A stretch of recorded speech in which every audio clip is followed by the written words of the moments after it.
है एवरीवन। आज हम देखने जा रहे हैं बीके वाला Walawalkar fee structure, MBBS fee structure BK वाला वालकर जो रत्नागिरी के अंदर है। अब इसमें फी ट्यूशन फी है इसका, जो ये ट्यूशन फी देखो, ये ऐसे ही फी स्ट्रक्चर को वो लोग ने अपने वेबसाइट के ऊपर डिस्क्लोज किया है।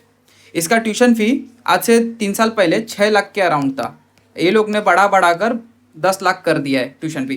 तो अभी का करंट ट्यूशन फी इनका जो चल रहा है 10,29,000 ओपन कैटेगरी के लिए ये फी स्ट्रक्चर इनको देना है, ठीक है। और डेवलपमेंट फी है 1,35,000 रुपीज़, ये आपको देना पड़ेगा। आपको अगर ओपन कैटेगरी से हो तो आपको ये दो फी स्ट्रक्चर आपको देना है, एंड देन कॉशन मनी देना है आपको 50,000 का, ठीक है। ये आपका ट्यूशन फी हो गया। तो मैं अभी आपको यहाँ पे बना कर दिखाता हूँ। अगर आप ओपन कैटेगरी से हो, ओपन कैटेगरी को क्या क्या देना है, 10,29,152 रुपीज़ प्लस देना है 1,35,848 रुपीज़ प्लस 50,000 कॉशन मनी, जो कि रिफंडेबल होता है। ये वाली मनी जो होती है ये रिफंडेबल होती है, ठीक है। ये पैसा आपका रिफंड हो जाएगा, आपका जैसे एकेडमिक ख़त्म हो जाता है रिफंड हो जाता है ये पैसा, ठीक है। अब जाते हैं ओबीसी, एक सेकेंड। अब हम देखते हैं ओबीसी, ईबीसी, ईबीसी, ईडब्ल्यूएस का फी स्ट्रक्चर।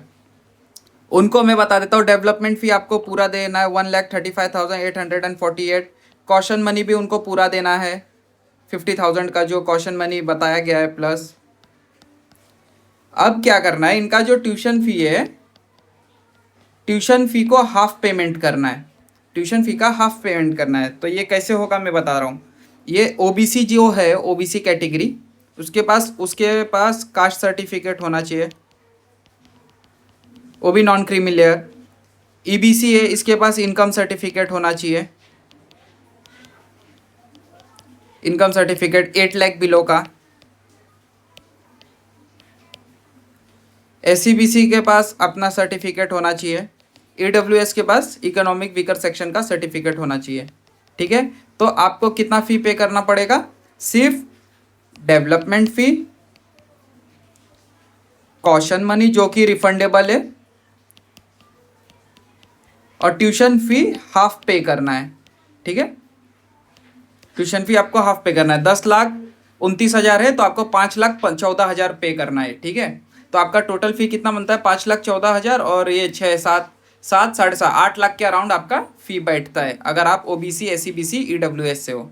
तो ये इसका फ़ी स्ट्रक्चर है। ये पीजी कोर्सेज के फ़ी स्ट्रक्चर है। पीजी में तो जाना नहीं हमको, अभी हम फिलहाल के लिए एमबीबीएस यूजी का फ़ी स्ट्रक्चर देख रहे हैं, ये 2025-2026 का। और आपको इसमें मैं क्लियर कर देता हूँ, जो भी कैटेगरी से आता है, रिजर्वेशन से आता है, या किसी का इनकम सर्टिफिकेट ईबीसी से आता है, बिलोंग करता है, उसको सिर्फ ट्यूशन फ़ी के अंदर ही कंसेशन मिलता है। ट्यूशन फ़ी ही हाफ होता है, 1/2 होता है, और डेवलपमेंट फ़ी, कॉशन मनी, ये सब हाफ नहीं होते, ठीक है।